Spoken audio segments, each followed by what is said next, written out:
uncomfortable with a lot of interaction with the students. Personally, I like it a lot for two reasons. One is it shows that they're engaged, right? If they're shooting hands up. The other thing is that you'll see that that it'll lead you into interesting things. They'll come up with some really great questions sometimes, and you can say, oh, you know, I'm glad you asked that because, and then you can kind of develop that a little bit. The only caveat there would be that you can get sidetracked. So you have to be careful that you don't get drawn into too many sidetracks, because it is expected that you get through the entire lesson within the class time. And what I found is that it's actually a challenge to make it entirely through to the end. You have to keep your pace. If you want to practice it and have certain times that you hit, certain marks that you hit throughout, you could do it that way. So let's get started then. The Art of Spain and Mexico. All right, first we're going to start with a map, and the reason that we have the top part circled right there of the map of Spain is because this is where the location is for the caves of Altamira, which is the site of the oldest art known to have been produced by humans. Now, at some point in time, maybe within our lifetimes, they'll find something older, but at this point, right now, this is the oldest art in the world. We're talking 40,000 BC. And to give you a little perspective on that, that's 10 times the age of the pyramids. So,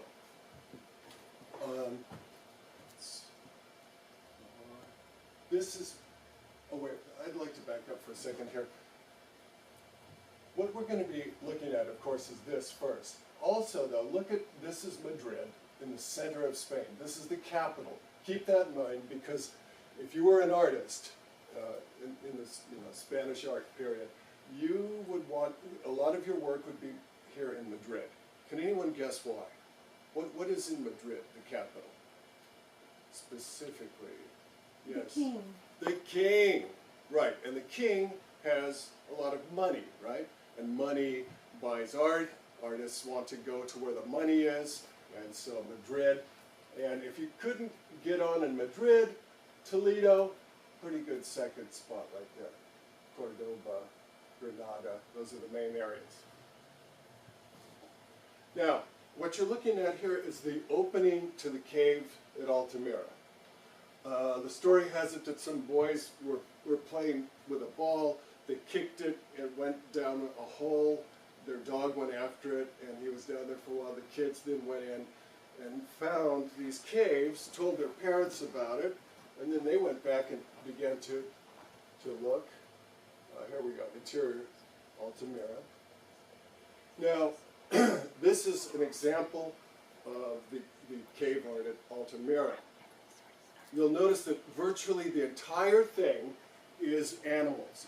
Very, very seldom do you see humans depicted in any kind of cave art whatsoever. So, and this is a great picture because it gives you a sense of how large these are, this being a human figure standing right here. A lot of these creatures are no longer in existence. They are now extinct, these various types of bison. Notice also that they're painted one over the other. When these caves were first found, it was believed that they were about 15,000 years old. And a large part of it is 15,000. But in the last few years, they've uncovered other parts that go all the way back to 40,000. So what you're looking at is an area where humans were making art over thousands and thousands and thousands of years in the same spot. And they would paint over previous paintings sometimes. The next one. This is called the Dying Bull at Altamira. Dying because its head is tucked up.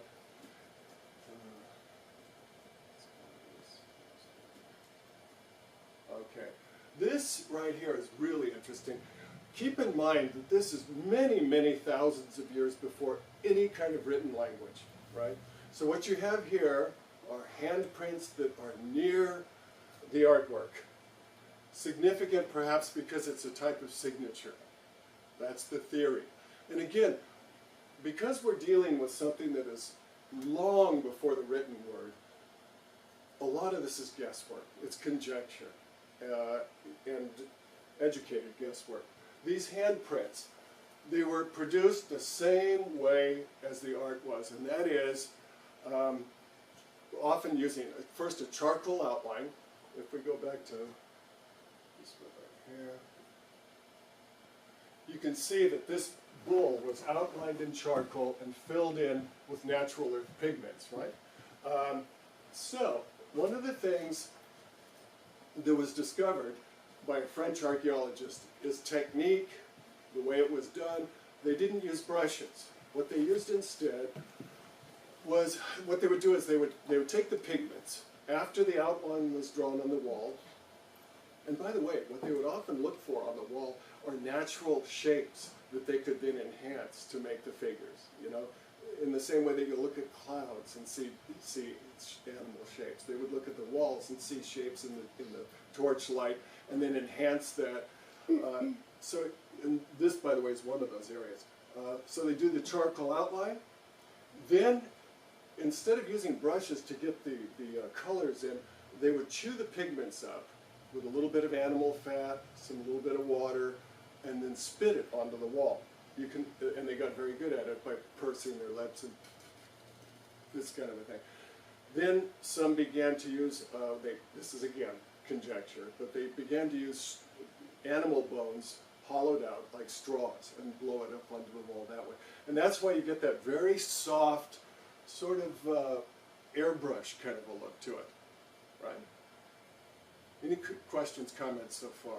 Anybody? Yes? I can't really see where the head is. Oh, I'm not sure. thank you for asking that. Okay, here we go. The head. This is the hump of the back. This is the thigh.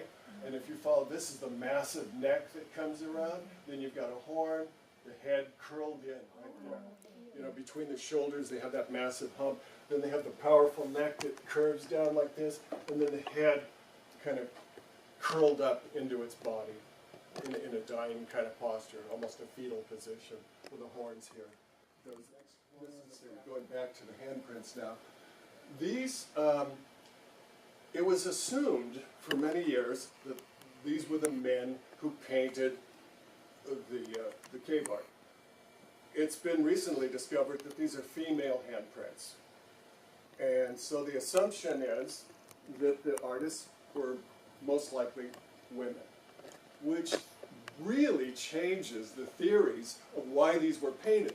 One of the things you have to realize is that these paintings are not in the front of the caves where it's easy to see them. You have to get down, crawl very often, get way back into the obscure parts of the cave, hard to get to.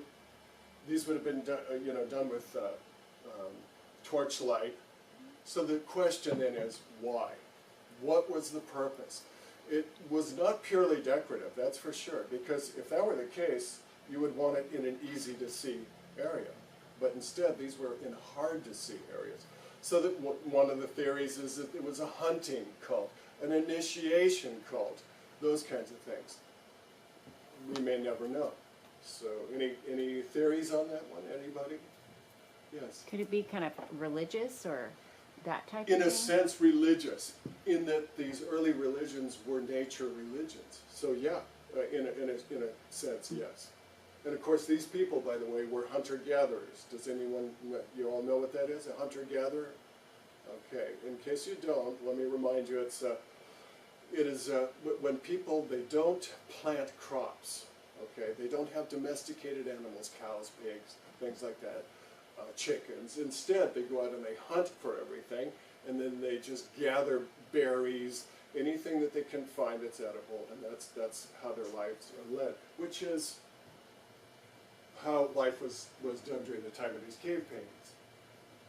Here we see some more. Again, you can see that the hand was placed on the wall, the pigment blown around it, right? And by the way, does anyone know why they determined that these are female handprints? Anyone want to guess on that one? Yes. I think it's the length of fingers in relation to other fingers. Yeah, that's true. Slightly different on females than on males. And the size. There's some other things. But this was discovered by scientists just a couple of years ago. Yeah. I have a question. Yeah. Did they live in the caves? Yes, they did, but not in the very back where the paintings are. They lived toward the front. And you know, they found the remnants of their meals where they were cooked and all of that sort of thing in the front. Yes. Where do you think that pigmentation color came from? Great question. Some of it, it's all natural. It's things like berries, for example, chewed up, iron-rich soil, you know, which gives you a nice red brown. Basically, what it is it's rust. Okay, you know, iron-rich soil has the redness is caused by a rust-like formations. Here, what you see is a drawing showing a person, you know, dipping the bird bone, which is hollowed out, into a cup of pigment and then blowing it up on the walls. That's been tried by scientists, by archaeologists, and it works. The other way is to spit it onto the wall by pursing the lips. Okay, El Greco, Dominikos Theotokopoulos. Does anyone know what El Greco means? It wasn't his real name. It means, yes? The Greek. The Greek, yeah. He was born on the island of Crete. You can see when he was alive, 1541 to 1614. This is a self-portrait of El Greco, the Greek. Now, he was known mostly for portraiture.